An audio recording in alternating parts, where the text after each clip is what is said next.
എഡ്യൂകസ്റ്റ് അക്കാദമിയുടെ ഒരു പുതിയ വീഡിയോയിലേക്ക് സ്വാഗതം. കേരള PSCയുടെ വരുന്ന പരീക്ഷകൾക്കായിട്ട് തയ്യാറാക്കിയ പ്രധാനപ്പെട്ട 50 ചോദ്യങ്ങളാണ് ഈ വീഡിയോയിലൂടെ നോക്കുന്നത്. ചോദ്യങ്ങളിലേക്ക് കടക്കാം. മൗലികാവകാശങ്ങളിൽ ഭേദഗതി വരുത്താൻ അധികാരമുള്ളത്.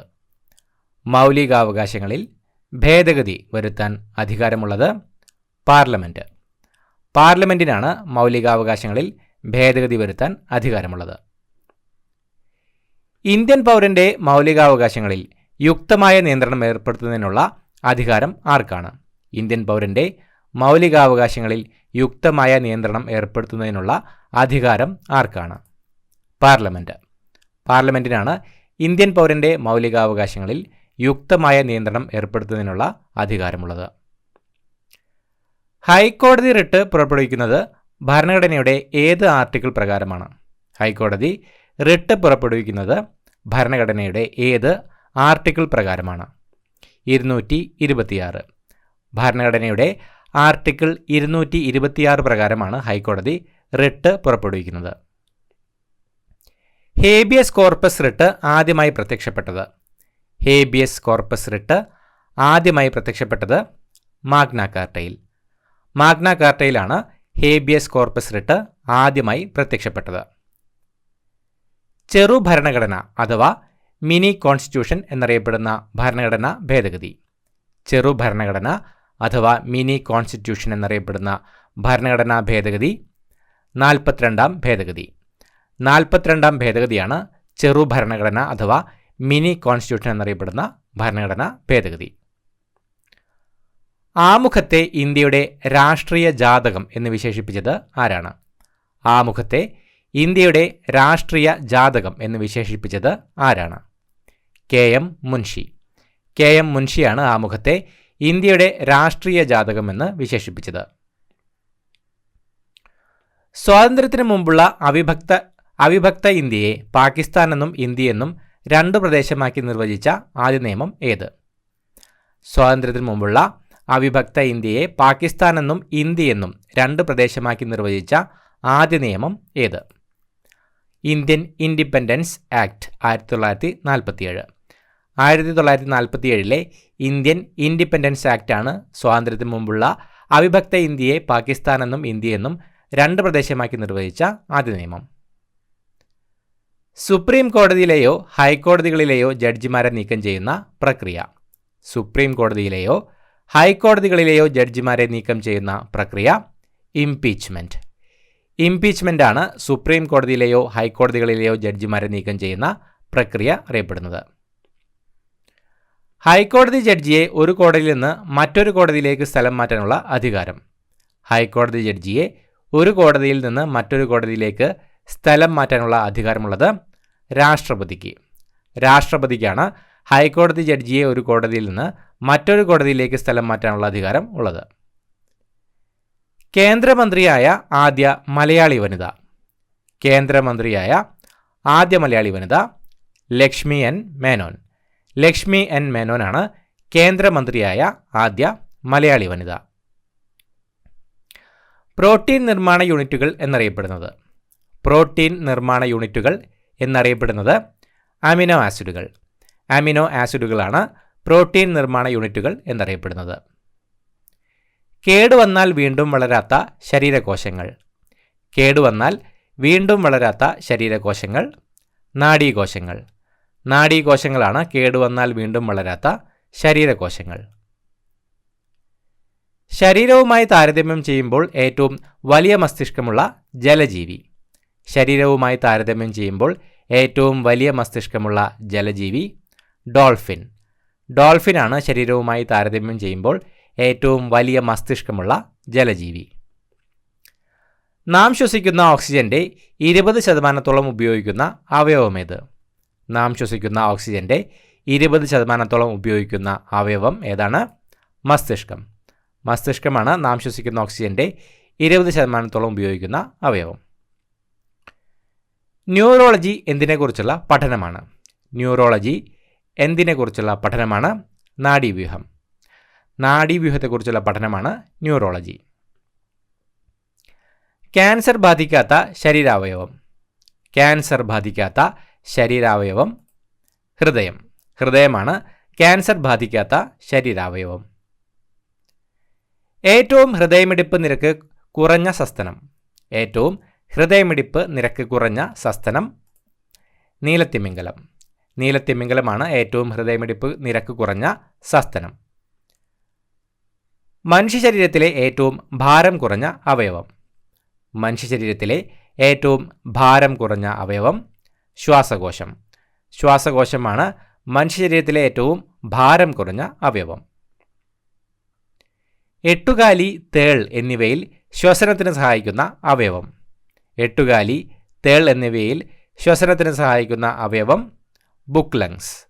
ബുക്ക് ലങ്സ് ആണ് എട്ടുകാലി, തേൾ എന്നിവയിൽ ശ്വസനത്തിന് സഹായിക്കുന്ന അവയവം അറിയപ്പെടുന്നത് ബുക്ക് ലങ്സ്. നെഫ്രെക്ടമി എന്നാൽ നെഫ്രെക്ടമി എന്നാൽ വൃക്ക നീക്കം ചെയ്യൽ.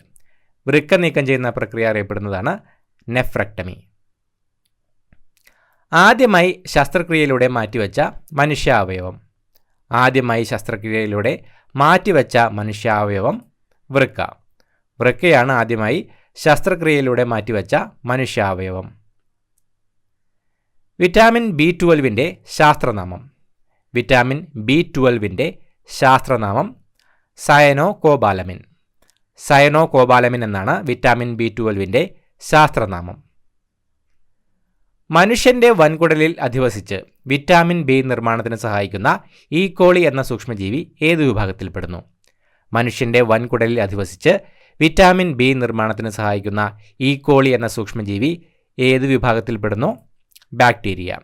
മനുഷ്യന്റെ വൻകുടലിൽ അധിവസിച്ച് വിറ്റാമിൻ B നിർമ്മാണത്തിന് സഹായിക്കുന്ന E. coli എന്ന സൂക്ഷ്മജീവി ബാക്ടീരിയയാണ്. ജനിതകശാസ്ത്രത്തിന്റെ പിതാവ് എന്നറിയപ്പെടുന്നത്. ജനിതകശാസ്ത്രത്തിന്റെ പിതാവ് എന്നറിയപ്പെടുന്നത് ഗ്രിഗർ മെൻഡൽ. ഗ്രിഗർ മെൻഡലാണ് ജനിതകശാസ്ത്രത്തിന്റെ പിതാവ് എന്നറിയപ്പെടുന്നത്. പ്രകാശതരംഗങ്ങൾക്ക് വൈദ്യുതകാന്തിക സ്വഭാവമുണ്ടെന്ന് നിർദ്ദേശിച്ച ശാസ്ത്രജ്ഞനാര്? പ്രകാശതരംഗങ്ങൾക്ക് വൈദ്യുതകാന്തിക സ്വഭാവമുണ്ടെന്ന് നിർദ്ദേശിച്ച ശാസ്ത്രജ്ഞൻ JC മാക്സ്വെൽ.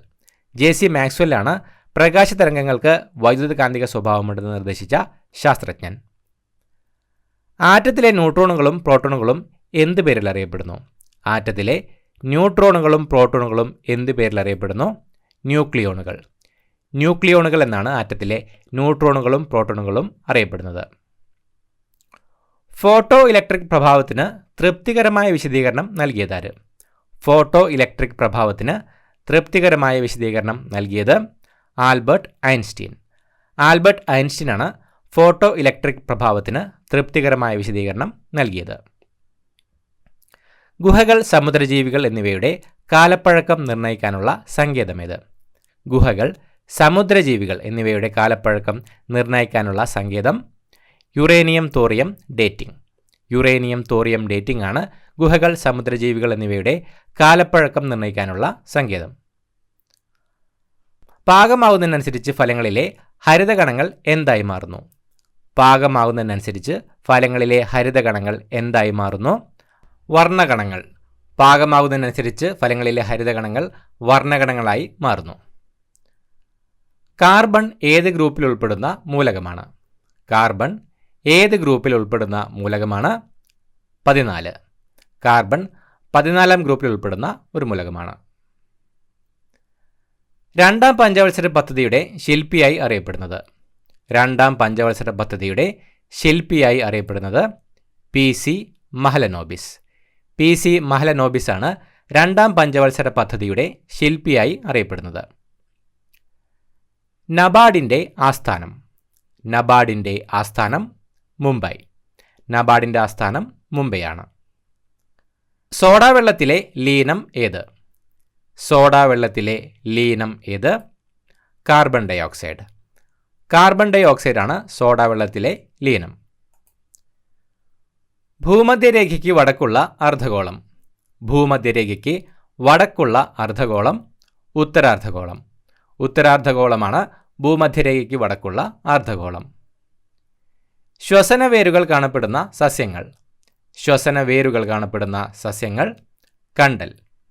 കണ്ടൽ സസ്യങ്ങളിലാണ് ശ്വസനവേരുകൾ കാണപ്പെടുന്നത്.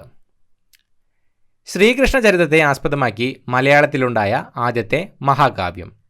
ശ്രീകൃഷ്ണ ചരിത്രത്തെ ആസ്പദമാക്കി മലയാളത്തിലുണ്ടായ ആദ്യത്തെ മഹാകാവ്യം കൃഷ്ണഗാഥ.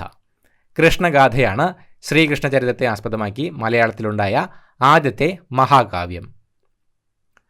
താഷ്കന്റ് കരാറിൽ ഒപ്പുവെച്ച ഇന്ത്യൻ പ്രധാനമന്ത്രി. താഷ്കന്റ് കരാറിൽ ഒപ്പുവെച്ച ഇന്ത്യൻ പ്രധാനമന്ത്രി ലാൽ ബഹദൂർ ശാസ്ത്രി. ലാൽ ബഹദൂർ ശാസ്ത്രിയാണ് താഷ്കന്റ് കരാറിൽ ഒപ്പുവെച്ച ഇന്ത്യൻ പ്രധാനമന്ത്രി. അന്തർദേശീയ കടുവാ ദിനം. അന്തർദേശീയ കടുവാ ദിനം ജൂലൈ 29. ജൂലൈ 29 അന്തർദേശീയ കടുവാ ദിനം. കേരളത്തിൽ നിന്നും കർണാടകയിലേക്ക് ഒഴുകുന്ന നദി. കേരളത്തിൽ നിന്നും കർണാടകയിലേക്ക് ഒഴുകുന്ന നദിയാണ് കബനി. കബനി നദിയാണ് കേരളത്തിൽ നിന്നും കർണാടകയിലേക്ക് ഒഴുകുന്ന നദി. ഗീതാ ഗോവിന്ദത്തിന് ചങ്ങമ്പുഴ രചിച്ച വിവർത്തനം അറിയപ്പെടുന്നത്. ഗീതാ ഗോവിന്ദത്തിന് ചങ്ങമ്പുഴ രചിച്ച വിവർത്തനം അറിയപ്പെടുന്നത് ദേവഗീത. ദേവഗീതയാണ് ഗീതാ ഗോവിന്ദത്തിന് ചങ്ങമ്പുഴ രചിച്ച വിവർത്തനം അറിയപ്പെടുന്നത്. അടൽ സേതു പാലം ഏത് നദിക്ക് കുറുകെയാണ് നിർമ്മിച്ചിരിക്കുന്നത്? അടൽ സേതു പാലം ഏത് നദിക്ക് കുറുകെയാണ് നിർമ്മിച്ചിരിക്കുന്നത്? മണ്ഡോവി നദി. മണ്ഡോവി നദിക്ക് കുറുകെയാണ് അടൽ സേതു പാലം നിർമ്മിച്ചിരിക്കുന്നത്. ആര്യവല്ലി നിരകളിലെ ഏറ്റവും ഉയരം കൂടിയ കൊടുമുടി. ആര്യവല്ലി നിരകളിലെ ഏറ്റവും ഉയരം കൂടിയ കൊടുമുടി ഗുരുശിഖർ. ഗുരുശിഖറാണ് ആര്യവല്ലി നിരകളിലെ ഏറ്റവും ഉയരം കൂടിയ കൊടുമുടി. സ്വതന്ത്ര ഇന്ത്യയിലെ ആദ്യത്തെ വോട്ടർ. സ്വതന്ത്ര ഇന്ത്യയിലെ ആദ്യത്തെ വോട്ടർ ശ്യാം സരൺ നേഗി. ശ്യാം സരൺ നേഗിയാണ് സ്വതന്ത്ര ഇന്ത്യയിലെ ആദ്യത്തെ വോട്ടർ. വയലാർ അവാർഡ് ആദ്യമായി നേടിയത് ആര്? വയലാർ അവാർഡ് ആദ്യമായി നേടിയത് ആര്? ലളിതാംബിക അന്തർജനം. അഗ്നിസാക്ഷി എന്ന രചനയ്ക്ക് ലളിതാംബിക അന്തർജനത്തിനാണ് ആദ്യമായിട്ട് വയലാർ അവാർഡ് ലഭിക്കുന്നത്. ആരുടെ ഭരണകാലമാണ് ആധുനിക തിരുവിതാംകൂറിൻ്റെ സുവർണകാലം എന്നറിയപ്പെടുന്നത്? ആരുടെ ഭരണകാലമാണ് ആധുനിക തിരുവിതാംകൂറിൻ്റെ സുവർണകാലം എന്നറിയപ്പെടുന്നത്? സ്വാതി തിരുനാൾ. സ്വാതി തിരുനാളിൻ്റെ ഭരണകാലമാണ് ആധുനിക തിരുവിതാംകൂറിൻ്റെ സുവർണകാലം എന്നറിയപ്പെടുന്നത്. മലയാള സിനിമയുടെ പിതാവ് എന്നറിയപ്പെടുന്നത്? മലയാള സിനിമയുടെ പിതാവ് എന്നറിയപ്പെടുന്നത് JC ഡാനിയേൽ. JC ഡാനിയേലാണ് മലയാള സിനിമയുടെ പിതാവ് എന്നറിയപ്പെടുന്നത്. ഭാരതപ്പുഴയുടെ ഉദ്ഭവസ്ഥാനം. ഭാരതപ്പുഴയുടെ ഉദ്ഭവസ്ഥാനം ആനമല. ആനമലയാണ് ഭാരതപ്പുഴയുടെ ഉദ്ഭവസ്ഥാനം. ക്ഷേത്രപ്രവേശന വിളംബരം എഴുതി തയ്യാറാക്കിയത് ആര്?